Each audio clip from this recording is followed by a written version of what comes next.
Hello दोस्तों, मैं बबीता भास्कर आज नए चैप्टर स्टार्ट करने जा रहे हैं जिसका नाम है समश्रुति भिन्नार्थक शब्द। चलिए शुरू करते हैं आज की वीडियो। तो आज की वीडियो में हम पढ़ने वाले हैं समश्रुति भिन्नार्थक शब्द। इसकी परिभाषा देखते हैं दोस्तों। तो हिंदी के अनेक शब्द ऐसे हैं जिनका उच्चारण प्रायः समान होता है किंतु उनके अर्थ भिन्न होते हैं। इन्हें हम युग्म शब्द कहते हैं। देखते हैं आगे। पहला, अंश। यहाँ पर अंश दो तरीके से लिखा गया है दोस्तों, और दोनों तरीके से हमारा अंश लिखा गया, दोनों तरीके से अर्थ भी इसके अलग हैं। तो पहला देखते हैं, इस तरीके से जो अंश लिखा है इसका अर्थ होता है हिस्सा, और इस तरीके से जो अंश हमारा लिखा गया है इसका अर्थ होता है कंधा। दूसरा देखते हैं, अंगना। अंगना को इस तरीके से लिखा गया है, इसका अर्थ होता है आंगन। वहीं अंगना इस तरीके से लिखा गया है तो हमारा इसका अर्थ होता है स्त्री। तीसरा देखते हैं, अनिल। अनिल मतलब हवा और अनल मतलब आग। उसके आगे है अम्बु। अम्बु मतलब दोस्तों जल होता है उसका अर्थ, और अम्ब का अर्थ होता है माता या फिर आम। और आगे देखते हैं, अथक। अथक मतलब होता है बिना थके, और वहीं अकथ होता है, अकथ का अर्थ जो होता है दोस्तों जो कहा ना जा सके। आगे देखते हैं, अध्ययन। अध्ययन मतलब पढ़ना होता है, और अध्यापन दोस्तों यहाँ पर अध्यापन रहेगा। अध्यापन मतलब पढ़ाना होता है।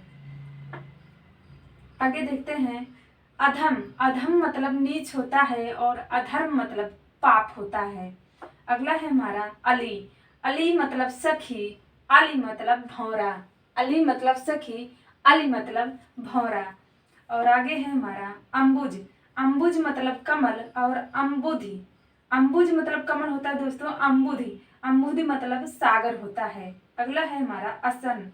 आसन मतलब भोजन होता है, और आसन मतलब बैठने का स्थान होता है। तो समश्रुति भिन्नार्थक शब्द में दोस्तों इसमें ज़्यादा परिवर्तन नहीं होते, हल्का फुल्का जो है अंतर रहता है, लेकिन काफ़ी मिस्टेक हो जाता है हमको क्वेश्चन हल करने में। तो इसलिए थोड़ा बहुत अगर ध्यान दे देंगे आप लोग तो ज़्यादा कठिन नहीं है कि आप लोग जो है समझ नहीं सकते। बहुत ही आसान तरीके से आप लोग इसे समझ सकते हैं। अगला देखते हैं, अभिराम। अभिराम मतलब सुंदर होता है दोस्तों, वहीं अभिराम भी और बी में अंतर हो गया है दोस्तों, बस इतना ही है। वहीं अभिराम मतलब सुंदर, अभिराम मतलब लगातार। तो अतुल। अतुल मतलब अतुलनीय, और अतल मतलब तलहीन। अचर। अचर मतलब होता है दोस्तों ना चलने वाला, और वहीं अनुचर मतलब होता है दास और नौकर। आगे देखते हैं, अशक्त। अशक्त मतलब है शक्तिहीन और असमर्थ, और वहीं इस तरीके से जो अशक्त लिखा गया है हमारा वो होता है उसका अर्थ विरक्त। आगे देखते हैं, अभय। अभय मतलब होता है निर्भय, और उभय मतलब होता है दोनों। तो काफी ज्यादा अंतर नहीं है दोस्तों, इनमें थोड़ा थोड़ा अंतर है। आप लोग अगर एक बार रिवाइज कर लेंगे, एक बार पढ़ लेंगे तो आप लोग को आसानी से याद हो जाएगा। आगे देखते हैं, अब्ज। अब्ज मतलब होता है कमल, और अब्द मतलब होता है बादल। तो आगे देखते हैं, अरि। अरि मतलब होता है हमारा शत्रु, और वहीं अरि मतलब होता है स्त्री के लिए। अगला है अच्छ। अच्छ मतलब होता है धुरी हमारा दोस्तों। यच्छ मतलब होता है देवगढ़। आगे है अवधि। अवधि मतलब होता है दोस्तों समय काल, और अवधि मतलब होता है भाषा। आदि। आदि मतलब होता है दोस्तों आरंभ, वहीं आदि मतलब होता है अभ्यस्त या अदरक। अभ्यस्त और अदरक।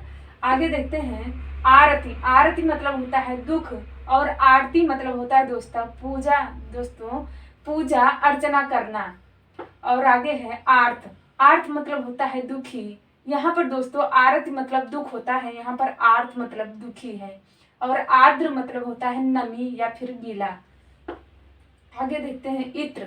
इत्र मतलब होता है सुगंध, और वहीं इतर मतलब होता है दूसरा। आगे है ऋत। ऋत मतलब होता है सत्य, और ऋतु मतलब होता है दोस्तों हमारा मौसम। आगे देखते हैं, उपल। उपल मतलब होता है दोस्तों पत्थर, और वहीं उत्पल मतलब होता है हमारा कमल। और आगे देखते हैं, कुल। कुल मतलब होता है दोस्तों, कुल का अर्थ है वंश या फिर वंश और सब, और कुल का अर्थ है किनारा। तरी। तरी का अर्थ है दोस्तों गोलापन, और तरी का अर्थ है नाव। आगे है तरंग। तरंग का अर्थ है दोस्तों लहर, वहीं तुरंग का अर्थ है हमारा घोड़ा। आगे है दारू। दारू का मतलब होता है लकड़ी। तो आगे देखते हैं दोस्तों, दारू का होगा शराब, दांत का होगा हमारा दसन, और दांत का होगा दाता, दीवा का होगा दिन, और दीवा का होगा दोस्तों दीपक। दंश का अर्थ होगा दोस्तों डक, डंक, और दस का अर्थ होता है हमारा संख्या, और दिन का अर्थ होता है दिवस, और दीन का अर्थ होता है दोस्तों गरीब। देव का अर्थ होता है देवता, और दैव का अर्थ होता है भाग्य। द्रव का अर्थ होता है दोस्तों पिघला हुआ रस, और द्रव्य का अर्थ होता है पदार्थ। कृपण का अर्थ होता है दोस्तों कंजूस। कृपाण का अर्थ होता है कटार और तलवार। कपि का अर्थ होता है बंदर, और कपि का अर्थ होता है दोस्तों घिरनी। कृत का अर्थ होता है रचना, और कृति का अर्थ होता है दोस्तों निपुण। क्रांति का अर्थ होता है दोस्तों उलट फेर, और कांति का अर्थ होता है दोस्तों चमक। आगे देखते हैं, क्लांति का अर्थ होता है थकावट। कली का अर्थ होता है दोस्तों अध खिला फूल, और कली का अर्थ होता है कलयुग। कपीस का अर्थ देखते हैं क्या होता है, हनुमान होता है, और कपिस का अर्थ होता है मटमेला। करपट का अर्थ होता है दोस्तों कूड़ा। करकट का अर्थ होता है केवड़ा। कृषाण का अर्थ होता है आग, और कृषाण का अर्थ होता है किसान। कटीली का अर्थ होता है तीक्ष्ण धारदार, और कटीली का अर्थ होता है कांटेदार। गुड़ का अर्थ होता है दोस्तों शक्कर, और गूढ़ का अर्थ होता है गुप्त। चिर का अर्थ होता है पुराना, और चीर का अर्थ होता है दोस्तों कपड़ा। चर का अर्थ होता है नौकर, और चारु का अर्थ होता है दोस्तों सुंदर। चक्रवात का अर्थ होता है दोस्तों बवंडर, और चक्रवाक का अर्थ होता है चकवा पक्षी। और टूक का अर्थ होता है थोड़ा, और टुक का अर्थ होता है टुकड़ा। आगे देखते हैं, तरड़ी का अर्थ होता है दोस्तों सूर्य, और वहीं तरड़ी का अर्थ होता है दोस्तों नाव। निमित का अर्थ होता है दोस्तों हेतु, और नमित का अर्थ होता है झुका हुआ। नीरज का अर्थ होता है दोस्तों कमल, और वहीं नीरद का अर्थ होता है दोस्तों बादल। निशाचर का अर्थ होता है दोस्तों चंद्रमा, और निशाकर का अर्थ होता है दोस्तों चंद्रमा, और निशाचर का अर्थ होता है राक्षस। नाई का अर्थ होता है दोस्तों तरह सम्मान, और नाई का अर्थ होता है हजाम। तड़ाग का अर्थ होता है जल्दी, और तड़ाग का अर्थ होता है तालाब। तड़ाक का अर्थ होता है जल्दी, और तड़ाग का अर्थ होता है दोस्तों तालाब। नगर का अर्थ होता है शहर। नागर का अर्थ होता है चतुर व्यक्ति शहरी। नशा का अर्थ जो होता है दोस्तों बेहोश, और निशा का जो अर्थ होता है रात।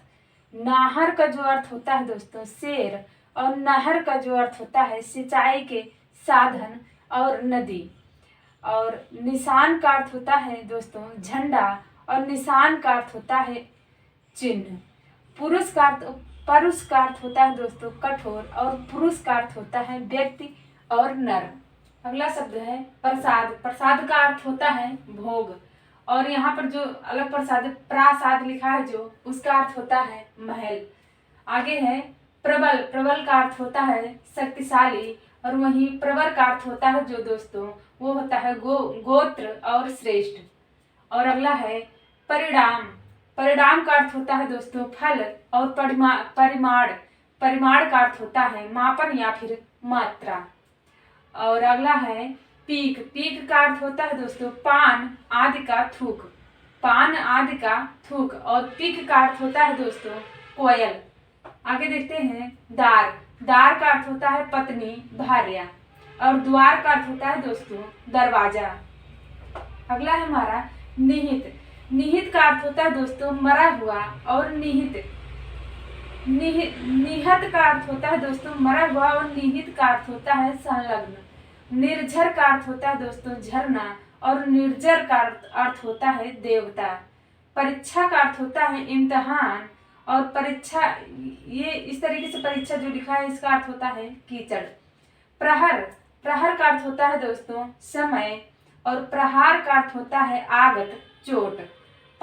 अर्थ होता है जल और जीवन, और पाण का अर्थ होता है दोस्तों हाथ। प्रणाम का अर्थ होता है दोस्तों नमस्कार, और प्रमाण का अर्थ होता है जो सबूत, और पौत्र का अर्थ होता है दोस्तों पोता। आगे देखते हैं, पोत का अर्थ होता है दोस्तों जहाज, और यहाँ पर देखते हैं अगला है हमारा बलि। बलि का अर्थ होता है दोस्तों बलिदान, और बलि का अर्थ होता है दोस्तों वीर।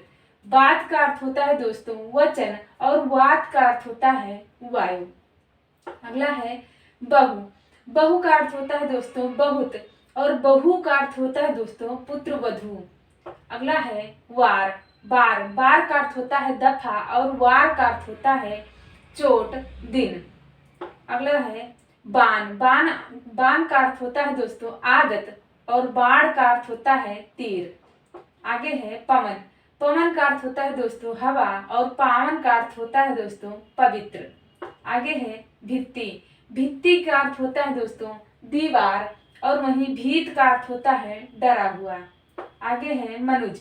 मनुज का अर्थ होता है दोस्तों मनुष्य, और मनोज का अर्थ होता है कामधेनु। मांस। मांस का अर्थ होता है दोस्तों गोश्त, और मास का अर्थ होता है महीना। रंग का अर्थ होता है दोस्तों गरीब, और रंग का अर्थ होता है रंगना, या फिर कोई भी रंग से रंगीन, परत या फिर वर्ण।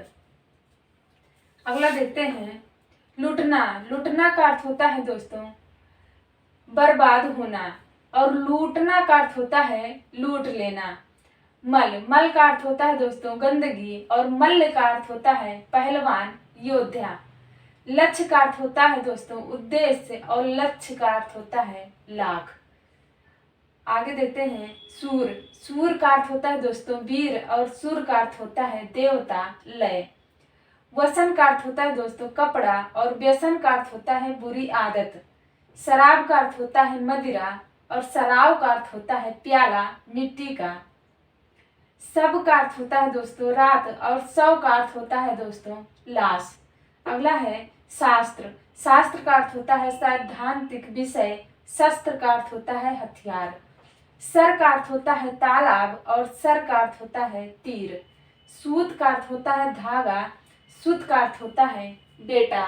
शंकर का अर्थ होता है मिश्रित, और शंकर का अर्थ होता है शिव। देखते हैं दोस्तों महत्वपूर्ण प्रश्न। इसमें पहला प्रश्न है हमारा अज। अज का अर्थ नहीं है। ऑप्शन ए देखते हैं इंद्र, बी है दशरथ के पिता, सी है विधाता, और डी है बकरा। तो इसमें दोस्तों ऑप्शन हमारा ए सही है इंद्र। अगला क्वेश्चन देखते हैं मुद्रा का अर्थ होता है। ऑप्शन ए देखते हैं अंगूठी, बी है भाव मुद्रा, सी है सील, और डी है ये सभी। तो हमारा डी वाला ऑप्शन सही है दोस्तों, ये सभी होगा। अगला क्वेश्चन देखते हैं उपल। उपल का अर्थ इनमें से क्या नहीं है। ऑप्शन ए देखते हैं ओला, बी है पत्थर, सी है बिजली, और डी है बादल। तो हमारा डी वाला ऑप्शन सही है दोस्तों बादल। अगला क्वेश्चन देखते हैं द्विज शब्द का अर्थ है। द्विज शब्द का अर्थ है ऑप्शन ए देखते हैं ब्राह्मण, और बी है ब्राह्मण, बी है पक्ष, सी है दांत, और डी है ये सभी। तो हमारा डी वाला ऑप्शन सही है दोस्तों ये सभी। अगला क्वेश्चन देखते हैं उत्तर के दो अर्थ हैं। ऑप्शन ए देखते हैं अर्जुन और दिशा, बी है जवाब और एक दिशा, सी है हमारा कृष्ण और विराट का पुत्र, डी है हमारा उपर्युक्त में से कोई नहीं। तो इसमें ऑप्शन कौन सा सही है हमारा दोस्तों? तो ऑप्शन हमारा सही है इसमें बी वाला, जवाब और एक दिशा। अगला क्वेश्चन देखते हैं पयोधर का अर्थ है। ऑप्शन ए देखते हैं स्तन और बादल, बी है जल और दूध, सी है हमारा शराब और मद, डी है उपर्युक्त में से कोई नहीं। तो इसमें ऑप्शन हमारा दोस्तों ए वाला सही है, स्तन और बादल। अगला क्वेश्चन देखते हैं अक्षर का प्रयोग किस अर्थ में होता है? अक्षर का प्रयोग किस अर्थ में होता है? ऑप्शन ए देखते हैं वर्ण, बी है ब्रह्म, सी है शिव और डी है ये सभी। तो हमारा डी वाला ऑप्शन सही है दोस्तों, ये सभी।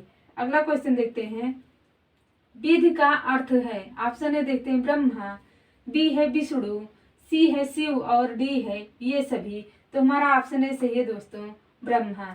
आगे देखते हैं अगला क्वेश्चन कल। कल शब्द का अर्थ है। ऑप्शन ए देखते हैं मशीन, बी है चैन, सी है आगामी दिन या फिर डी उपर्युक्त सभी।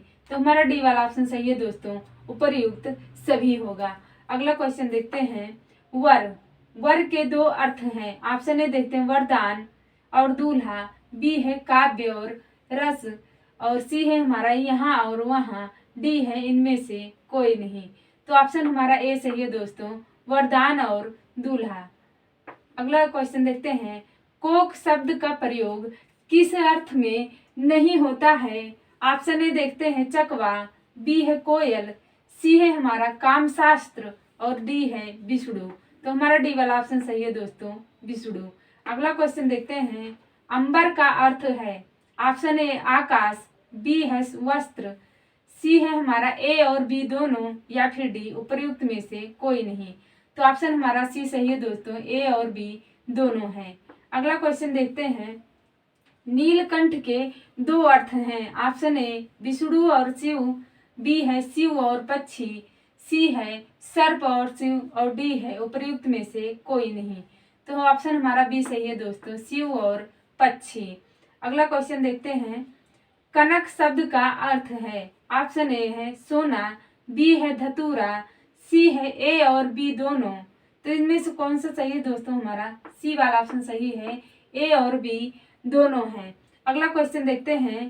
केतु, केतु शब्द के दो अर्थ कौन से हैं। ऑप्शन ए देखते हैं झंडा और एक क्रूर ग्रह, बी है कामदेव और शिव, सी है हमारा मछली और कमल, डी है उपर्युक्त में से कोई नहीं। तो ऑप्शन हमारा ए सही है दोस्तों।